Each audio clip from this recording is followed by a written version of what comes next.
Film की शुरुआत होती है ऑस्कर नाम के एक बच्चे को दिखाते हुए जो किसी से बदला लेने की प्रैक्टिस कर रहा था। असल में हमेशा से उसे सारे ही बच्चे बुली करते थे। उसके अंदर कभी इतनी ताकत नहीं रही थी कि वो अपने लिए स्टैंड ले सके या अपना बदला ले सके। रात में बस वो ये ख्याल करके ही खुश हो जाता था कि वो अपना बदला दूसरों से ले रहा है। आज भी जब वो ये सब कर ही रहा था तो उसे विंडो से अपनी ही उम्र की एक लड़की देखने को मिली। उसका नाम एली था, जो ऑस्कर के ही नेबर में शिफ्ट हुई थी और उसके साथ बस एक ही आदमी था। ऑस्कर उनमें ज्यादा इंटरेस्ट शो नहीं करता और अपना चाकू अपने तकिए के नीचे रखते हुए सो जाता है। हम उन नए नेबर्स को देखते हैं, उन्होंने आते ही अपनी विंडोज को कवर करना शुरू कर दिया है। एली के साथ के जो बूढ़ा आदमी था उसका नाम था हाकान। अगले दिन शाम में हम देखते हैं कि हाकान बहुत ही अजीब काम कर रहा था। उसने एक आदमी को पकड़ा हुआ था और रोड की साइड पर जंगलों के बीचों बीच उसे उल्टा लटकाया हुआ था, जिसके बाद वो उसके गले पे कट लगाते हुए उसे जान से मार देता है और उसका खून इकट्ठा करना शुरू कर देता है। इससे पहले कि वो सारा खून इकट्ठा करता या कुछ और करता, यहाँ पर एक डॉग आ गया जिसके पीछे पीछे उसका मालिक भी, और इस तरह हाकान को अपना जुर्म छुपाने के लिए यहाँ से भागना पड़ा। यहीं पर ऑस्कर भी आज घर से बाहर निकलकर किसी से बदला लेने की प्रैक्टिस कर रहा था, अपने चाकू से दरख्त पर वार करते हुए। तभी उसे एली देख लेती है।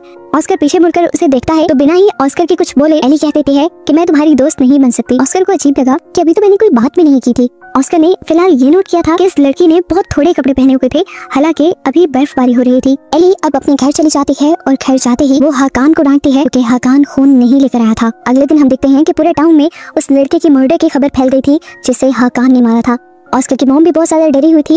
वो ऑस्कर से कहती है कि तुम भी जल्दी घर आ जाना, लेकिन ऑस्कर बिल्कुल भी डरा हुआ नहीं था।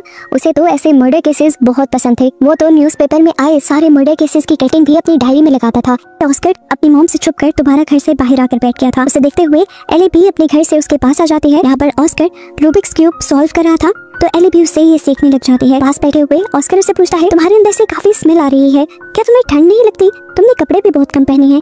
एली उसे नहीं में जवाब देती है और ऑस्कर अब उसे अपना रूबिक्स क्यूब देकर अपने घर चला जाता है। और उसके पीछे जाने पर हम देखते हैं कि एली का चेहरा थोड़ा बूढ़ा बूढ़ा लग रहा था और उसके अंदाज से ऐसा भी लग रहा था कि जैसे उसे बहुत ज्यादा भूख लग रही हो। सीन कट होकर हमें रोड पे एक कपल को दिखाया जाता है। ऊपर ब्रिज पर इनका दोस्त भी था जो इन्हें हाथ हिलाकर बाय कह रहा था। यहाँ पे एक आदमी से एक बच्ची हेल्प मांगती है और जैसे ही वो बच्चे के पास जाता है तो बच्ची झपट कर उसकी गोद में चढ़ जाती है और एकदम से उसकी गर्दन पर हमला कर देती है। हम देखते हैं ये एली थी जिसने इस आदमी के ऊपर हमला करके अब इसका खून चूसना शुरू कर दिया था और ये सब ऊपर से इस आदमी के दोस्त ने भी देखा था। एली की इस हरकत से ये तो यहाँ फाइनली रिवील हो ही गया कि एली एक वैम्पायर है और हाकान जो उस दिन किसी का मर्डर करके खून जमा कर रहा था वो भी एली के लिए ही कर रहा था। वो जब घर आई तो हाकान उसे बहुत ज्यादा डांटने लग जाता है और इनकी बहस को कमरे की दूसरी तरफ से ऑस्कर सुन रहा था। सीन कट होकर हम उस आदमी को देखते हैं जिसने एली को वो मर्डर करते हुए देख लिया था। वो ये सारी बात जाकर अपने दोस्तों को बताता है। पहले तो कोई उस पर यकीन नहीं करता, लेकिन वो किसी तरह उनको मनाकर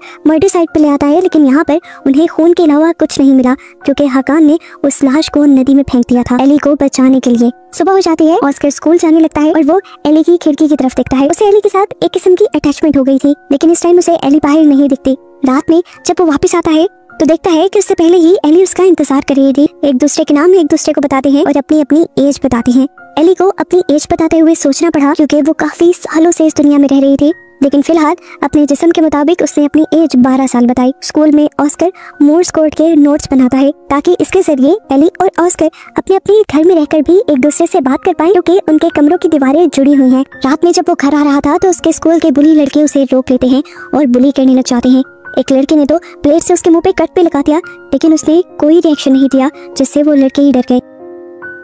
वो जब नीचे गया तो उसने एली को सबसे पहले मोर्स कोड की लिस्ट दी और उसे मोर्स कोड समझाने लगा और बताने लगा कि किस तरह वो दीवारों पे टैप करके एक दूसरे से घर पर भी बात कर सकते हैं। इसी सब के दौरान एली ने उसके मुंह पे लगा कट देख लिया और उससे इसके बारे में पूछा तो ऑस्कर ने आज होने वाले वाकये के बारे में बता दिया। अब एली उसे कहती है अगली मर्तबा वो लड़के तुम्हें तंग करे तो तुम उनका डट के सामना करना और अगर कुछ हुआ तो मैं संभाल लूंगी। ऑस्कर ने कहा वो 3 है। एली ने कहा तुम तीनों को मारना और ज्यादा जोर से मारना। इनको इस तरह फ्रैंक होते ऊपर से हाकान देख रहा था और उसके मुंह से साफ जाहिर था कि वो टेंशन में है। रात में ऑस्कर एली के लिए एक कुकी लेकर आया था। एली ये खा नहीं सकती थी, लेकिन ऑस्कर को दिखाने के लिए उसने खा लिया और उसे फौरन ही वॉमिट हो गई। यहाँ पर ऑस्कर ने जल्दी से एली को गले लगाया क्योंकि उसे घर वापस जाना था। वो कुछ दिनों के लिए अपने डैड के घर जा रहा था। एली ने यहाँ पर उससे अजीब सवाल पूछा कि अगर मैं लड़की ना हुई तो क्या तुम तब भी मुझे इतना पसंद करोगे? उसके बाद ऑस्कर ना समझते हुए उसे कोई जवाब नहीं देता। एली ने घर जाते ही हाकान को बताया कि उसे बहुत ज्यादा भूख लगी है। उसकी भूख का इलाज ढूंढने वो एक बास्केटबॉल कैंप में चला गया जहाँ बहुत सारे बच्चे थे। वो वॉशरूम में गया तो वहाँ एक लड़का था जिसे हाकान ने जल्दी से पकड़कर उल्टा लटका लिया। वो जोर से चिल्ला देता है। उसके दोस्त अंदर आ जाते हैं। अब ये लड़के हाकान को पहचान न लेते, इसलिए डरकर हाकान अपने ही मुंह पे वॉशरूम में पड़ा हुआ एसिड डाल देता है और हकान को फौरन हॉस्पिटल पहुंचा दिया जाता है। एली को भी वैम्पायर्स वाली अच्छी हियरिंग सेंस से पता चलता है कि हकान अब हॉस्पिटल में पहुंच चुका है। उसे मिलने के लिए हॉस्पिटल पहुंच जाती है। एली की भूख बहुत ज्यादा थी तो एली को जिंदा रखने के लिए यहाँ पर हकान ने अपना सेक्रीफाइस दे दिया। उसने अपने आप को एली के आगे कर दिया और एली ने उसकी गर्दन पे काटते हुए उसका सारा खून चूस लिया। जिसके बाद हकान विंडो से नीचे गिर गया ताकि सबको ऐसा ही लगे कि ये सिर्फ एक एक्सीडेंट है। इसके बाद एली ऑस्कर के घर आई। वो ऑस्कर के साथ लेट गई। इस मरतबा दोबारा ऑस्कर उससे पूछता है क्या तुम मेरी दोस्त बनोगी? तो एली ने इस मरतबा भी यही जवाब दिया कि मैं लड़की नहीं हूँ। ऑस्कर भी फिलहाल सो गया। सुबह जब उठा तो वो बहुत ज्यादा एक्साइटेड था, वो एली के साथ खेलेगा, लेकिन एली यहाँ नहीं थी। वो एक नोट छोड़कर गई थी जिसमें लिखा था कि या तो मैं यहाँ रहकर मर सकती हूँ या यहाँ से जाकर जिंदा रह सकती। ऑस्कर आज स्कूल के फील्ड ट्रिप पर जाता है। दोबारा वो बुरे लड़के उसे बुली करने के लिए आ जाते हैं। इस मरतबा ऑस्कर के अंदर काफी हिम्मत आई हुई थी। वो उन्हें कहता है कि अगर तुमने मुझे मारा तो मैं तुम्हें भी मारूंगा। लड़के हंसने लगे उसका पहली मरतबा ऐसा रिएक्शन देखकर। उन्होंने ऑस्कर पर एतबार नहीं किया। एक लड़के ने ऑस्कर को थप्पड़ मारा तो ऑस्कर ने भी अपने हाथ में पकड़ी हुई स्टिक उसके सर में मार दी। इसी ट्रिप में 2 बच्चों को उस आदमी की लाश भी मिल जाती है जिसे इलाइन ने मारा था और ये मर्डर छुपाने के लिए हकान ने उस लाश को नदी में फेंक दिया था। सर्दी की वजह से ये नदी फ्रीज हो चुकी थी। उसकी लाश ज्यादा दूर नहीं जा पाई और इन बच्चों को मिल गई और उसकी अजीब मौत की खबर सनसनी की तरह पूरे शहर में फैल गई। शाम में वो दोबारा एली के पास जाता है और खुशी से अपनी बहादुरी के किस्से सुनाता है। बातों ही बातों में ऑस्कर ने अपना हाथ भी काट लिया। वो खून से अपनी वफादारी दिखाते हुए एली से दोस्ती के लिए पूछने वाला था, लेकिन एली तो उसके खून पे टूट पड़ी। अजीब सी हो गई वो और उसने यहाँ ऑस्कर से कहा कि तुम भाग जाओ। ऑस्कर नहीं भागा तो वो खुद भाग गई। वो जानती थी कई दिन की भूखी थी वो, अब बिना खून पिए वो जिंदा ना रह पाती। भागकर वो एक दरख्त पे चढ़कर बैठ गई कि अब कोई भी यहाँ से गुजरेगा तो वो उसका शिकार कर लेगी। जबकि अब हमें उस आदमी को दिखाया गया जिसने एली को पहले देखा था अपने दोस्त के ऊपर हमला करते हुए। वो अभी बाहर में ही बैठा हुआ था कि उसकी वाइफ उसे मनाने के लिए आई। वो उसे घर चलने को कहती है, लेकिन ये आदमी गुस्सा कर देता है और नाराज होकर उसकी वाइफ बाहर निकल जाती है। उसका बाहर निकलना ही था कि एकदम से एली ने दरख्त से जंप करते हुए उसके ऊपर झपट कर उसका खून पीना शुरू कर दिया। शुक्र था कि पीछे से इस लड़की का दोस्त निकल आया था जिसने एली को पाँव मारते हुए अपने दोस्त से दूर किया और इस तरह उसकी जान बच गई। एली यहाँ से भाग जाती है और ये लड़का अपनी फ्रेंड को घर पहुंचा देता है।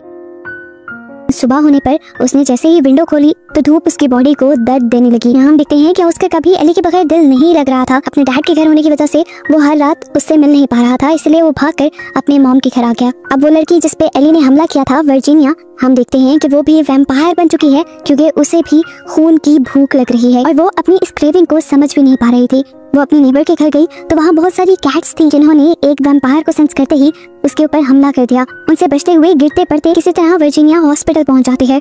ऑस्कर अब एली के घर आ चुका था। एली की हरकतों से वो भी जान गया था और वो पहली मर्तबा एली से पूछता है, क्या तुम वैम्पायर हो? एली भी अपनी हकीकत नहीं छुपाती और हाँ में जवाब देती है। अब वो पूछता है, क्या तुम डेड हो यानी मर चुकी हो? तो एली ने ना में जवाब दिया। वो जिंदा थी। ऑस्कर को लग रहा था कि वो अकेली रहती है तो वो काफी गरीब होगी, लेकिन एली ने उसे अंदर जाकर दिखाया कि उसके पास बहुत सारी दौलत और कीमती चीजें थी जो उसने अपने शिकार से चुराई थी। एली उसे कहती है, अगर तुम्हें पैसों की जरूरत है तो मैं तुम्हें बहुत सारा पैसा दे सकती हूँ, लेकिन ऑस्कर को तो दोस्ती चाहिए थी। वो इस टाइम चुपचाप यहाँ से चला गया। हॉस्पिटल में हम वर्जीनिया को देखते हैं जहाँ उसे उसके दोस्त मिलने आए थे। वही दोस्त जिसने एली को उसके ऊपर हमला करते हुए देखा था। वो अपने दोस्त से कहती है, ये तड़प बहुत बुरी है, मैं तो अपने आप को संभाल रही हूँ, लेकिन मुझे नहीं पता वो लड़की अपने आप को संभाल पाएगी या नहीं। वो कितनों की जान लेगी, तुम जाओ और जाकर उसे खत्म कर दो। सुबह भी हो चुकी थी। वो इस वैम्पायर वाली जिंदगी से आजादी चाहती थी, इसलिए उसने अपने दोस्त से कहकर विंडोज खुलवा दी और रोशनी उसके ऊपर पड़ते ही वो झुलस गई, आग लग गई उसमें और वो खत्म हो गई। इस रात एली पहली मर्तबा ऑस्कर के घर आती है और उससे पूछती है, क्या मैं अंदर आ जाऊं? ऑस्कर कहता है, अगर मैं तुम्हें इजाजत ना दूं तो क्या होगा? एली अंदर आ जाती है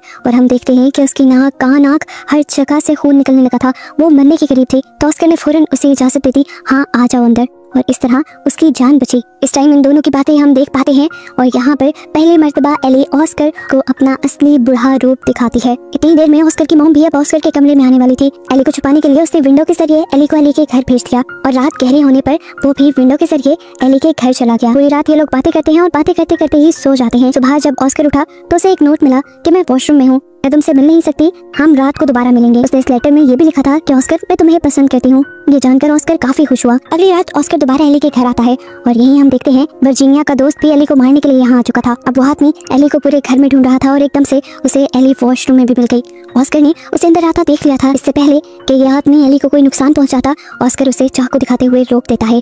शोर सुनकर एली भी उठ जाती है और एकदम से उस आदमी के ऊपर हमला करते हुए उसका सारा खून चूस देती है और ये आदमी यही मर जाता है। इसके बाद एली ऑस्कर को गले लगाती है क्योंकि ऑस्कर ने उसकी जान बचाई थी। इतना सब होने के बाद मैं यहाँ नहीं रुक सकती, अगर मैं यहाँ रुकी तो मैं पकड़ी जाऊंगी, मुझे अब जाना होगा। ऑस्कर काफी उदास हो गया, लेकिन खैर थोड़ी देर बाद हमें स्कूल में दिखाया गया कि ऑस्कर को एक कॉल आई थी। उसे उसके क्लास फेलो स्विमिंग कोर्ट में बुला रहे थे। वो कहते हैं कि हम तुमसे दोस्ती करना चाहते हैं। ऑस्कर को अब उनसे डर नहीं लगता था, इसलिए उनके बुलाने पर वो चला गया। असल में ये बुली अपने बड़े भाई को लेकर आए थे ऑस्कर से बदला लेने के लिए। उस लड़के का बड़ा भाई आकर ऑस्कर से कहता है कि तुम्हें 3 मिनट तक पानी के अंदर रहना होगा, अगर नहीं रहे तो मैं तुम्हें मार डालूंगा। ऑस्कर उसकी बात नहीं सुनता, इसलिए उस लड़के ने जबरदस्ती ऑस्कर के बाल पकड़ते हुए उसे पानी के अंदर कर दिया। ये सब देखकर बाकी सारे बच्चे डर जाते हैं। वो अपने भाई से कहते हैं ऐसा नहीं करो, ऐसे वो मर जाएगा, लेकिन ये लड़का तो सुनता ही नहीं। अंदर ऑस्कर का भी दम घुटने लगा था। इससे पहले कि वो मर जाता, हम देखते हैं कि इस लड़के का कटा हुआ सर पानी के अंदर एकदम से गिरता है और फिर उसका कटा हुआ हाथ और बाहर दिखाया जाता है कि एली असल में यहाँ आ चुकी थी ऑस्कर को बचाने के लिए। एली ने